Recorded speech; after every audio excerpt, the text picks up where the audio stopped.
Здорово! Как вы поняли, сегодня у нас новое видео из раздела «Вспомним все».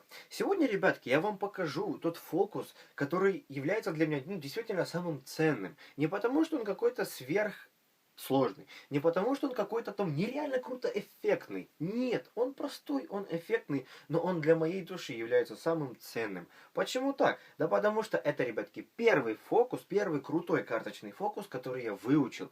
Это именно с него я начал этим всем заниматься и уже почти 5 лет этим всем занимаюсь. Именно этот фокус меня просто взял и всосал в эти карточные манипуляции просто с головой, и я теперь не могу отсюда, короче, выйти. В общем, очень сложная эта вещь на самом-то деле, карточные манипуляции. Но мы давайте-ка сейчас посмотрим этот фокус и, конечно же, обучимся. Я вам его обсосу от начала и до конца по полной программе, расскажу про все тайные секреты, в общем, все советы. Смотрим. Как он выглядит? Итак, для этого фокуса мы берем самую обыкновенную колоду карт. Это, ребятки, вообще фокус называется интеллигентный.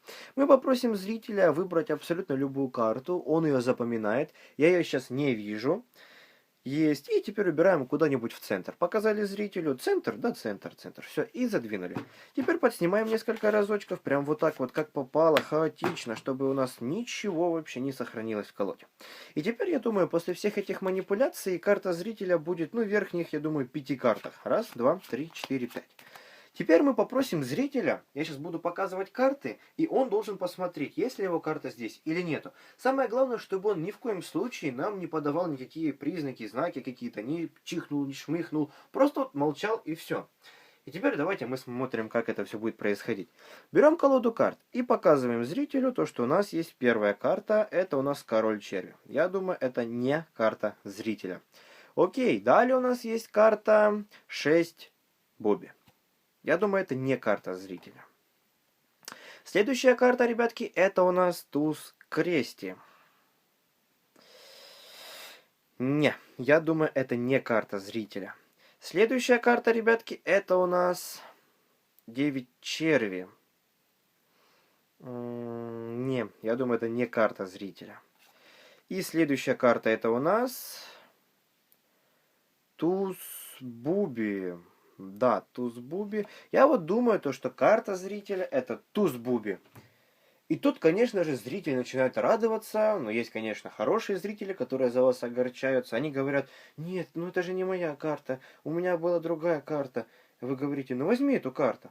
Он берет ее, переворачивает, а здесь ядрен батон, его карта. Именно вот его карта. Нет туз буби. А он начинает смотреть, как так?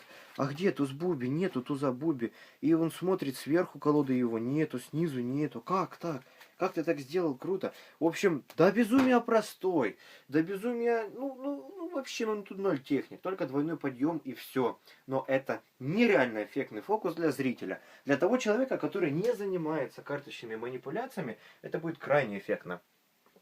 Итак, давайте, ребятки, будем обучаться. Для этого фокуса вам понадобится абсолютно обыкновенная колода карт. Вы ее перетасовываете, даете зрителю перетасовать. И теперь он выбирает абсолютно любую карту. Например, давайте вот эту. Мы ее не видим, но сейчас я ее увижу. Это 9 крести. Он ее запоминает, 9 крести, и мы ее засовываем куда-нибудь в центр. Вот так вот засовываем. И далее вам необходимо абсолютно любым способом сконтролировать карту зрителя наверх колоды. Давайте мы сейчас посмотрим самый простой контроль, который вообще можно придумать. Смотрите, вот у нас есть картишки, правильно? Правильно. Кстати, как по поводу качества? Улучшилось ли качество или нет? Обязательно напишите в комментариях. Вот у нас есть наши карты и карта зрителя. Когда вы берете, задвигаете вот эту карту, ваша задача в самом конце на нее надавить. И получается так, что вот эти карты, они приподнимаются вот в такой вот зазорчик. И ваша задача теперь просто взять и подснять несколько раз карты сверху. Раз, два. И вот наша карта зрителя. 3. Все очень просто. Давайте теперь мы сделаем это с перевернутой картой. Вот у нас есть карта. Мы показали зрителю. Вот ваша карта, да? И теперь задвигаем. Раз, два, три, 4. И карта зрителя уже у нас находится сверху. Понятное дело, если вы умеете какой-то другой контроль, который вам проще сделать, делайте его. Самое главное сделать, чтобы карта зрителя была вверху. После чего можно сделать какие-то ложные тасовочки. Самое главное это сохранить карту зрителя наверху. И вы говорите, что после всех манипуляций, я думаю, твоя карта будет, ну, где-то так вот в верхней половинке. И вообще вот в верхних даже 5 картах. И далее вы начинаете слистывать. Очень важно в данный момент слистывать не просто так карты, вот так вот, раз, два, три, а слистывать так, чтобы каждая следующая просто наверх накрывала предыдущую. То есть, смотрите, раз, и теперь ее под низ сразу. Следующую наверх. Два, три, четыре, пять. Не просто вот так вот, раз, два, три, четыре, пять, а чтобы вот так вот со слистыванием. Теперь вы сделали такую вот комбинацию, что у нас карта зрителя будет пятой. И вы делаете далее следующее. Просите его ни в коем случае не выдавать своими какими-то там чмыхами, бриками, вообще свою карту. Вот ни в коем случае, чтобы он молчал и все. Ваша задача ее найти, а не зрителя. Поэтому мы его это предупреждаем. Бывали случаи у меня, когда зрители начали чмыхать вообще на другой карте. Это специально было сделано, но было видно, что это было наиграно. То есть там, в общем, чмыхали не по правдешнему. В общем, хотели меня сбить. Но мы знаем то, что наша карта, она находится четко на 5-й позиции. Что мы делаем? И теперь идет схема до безумия простая. 3 карты просто подснимаем и далее еще 2 карты по даблу, по двойному подъему. Итак, начинаем. Также еще, вот сейчас вот очень важно, совет.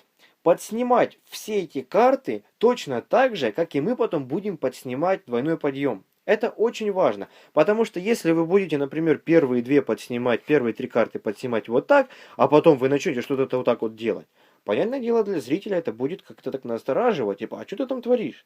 Давай слистывай вот так вот по-простому. Поэтому сразу же изначально вам необходимо начинать, как это делал я. То есть я беру и вот так вот поддеваю карту, переворачиваю за уголки, потом продвигаю вот так вот пальчиками по короткой части и потом еще за уголки переворачиваю. Все. И я так делаю со всеми картами. То есть это у нас первая карта. Далее, для эффектности еще можно внушить зрителю то, что мы переворачиваем действительно те карты, которые у нас есть. То есть смотрите, вы берете, переворачиваете 8, берете, слистываете ее и бросаете. Можно первую, вторую и третью переворачивать. Но я делаю первую переворачиваю, вторую не переворачиваю и третью переворачиваю. Потому что будто бы вот эти 2 карты, они у меня случайно перевернулись. А для зрителя как бы это все действительно прямо так вот выглядит, как будто бы взяли карту, кинули. А потом, когда уже не нужно, наоборот, зритель должен следить за вашими картами, вы делаете абсолютно все, что вам необходимо, потому что он расслабляется и он вам доверяет. Поскольку вы взяли, показали ему 8 и 8 скинули, показали там ему вальта, например, кинули и потом хоп, показали даму и опять даму кинули. И он понимает, то, что вы берете, то вы скидываете. Поэтому вот это очень важно. Так именно делать. Далее вы берете, показываете ему вальта, взяли, скинули. Потом показываете даму, показали даму, взяли, например, скинули с переворотом. И теперь, внимание, быстренько, точно так же мы берем и делаем двойной подъем. То есть мы берем 2 карты. Раз, два.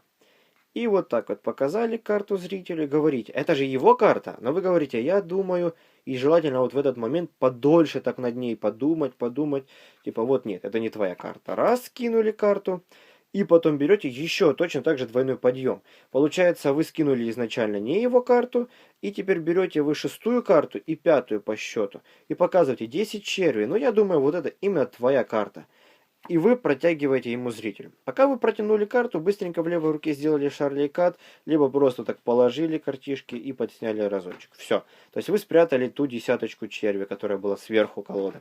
А он же, в свою очередь, зритель начинает радоваться, если какой-то такой злостный зритель, и говорить, ха-ха-ха, ведь это же не моя карта, вот так вот ты ошибся, ха-ха-ха. А вы говорите, да возьми ты, подуй там на нее. И он берет, это действительно его карта. И вот этот очень эффектно выглядит. Это если, например, вот вам как-то это неэффектно выглядит, то для зрителя, который этим всем не занимается, это будет просто бомба-фокус. Реально круто и эффектно. То есть без каких-либо сверхтехник. То есть тут всего-навсего делается двойной подъем. То есть это реально тот фокус, который я первым научился ему. И очень даже этому рад, что я занялся карточными манипуляциями. Вот так. Так, какие еще как бы есть советы? Ну, понятное дело, ни в коем случае нельзя давать зрителю взять и схватить эту карту, когда вы его показали и скинули. Еще очень важно скинуть эту карту, которую взял зритель, без переворота. Поскольку если вы показали, например, показали зрителю там четверочку, его карту, и потом случайно скинули с переворотом, тоже это нужно контролить. Поскольку вы скинули его карту будто бы сюда, перевернули, а там совершенно другая карта. В общем, ребятки, вот такой был классный эффектный фокус с картами. Всем спасибо за внимание. Я в описании скину ссылочку на мой магазин игральных карт, где вы можете все это приобрести. В общем, переходите, смотрите, покупайте. И спасибо за внимание. Про лайки не забываем. До новых встреч. Подписывайтесь. Пока.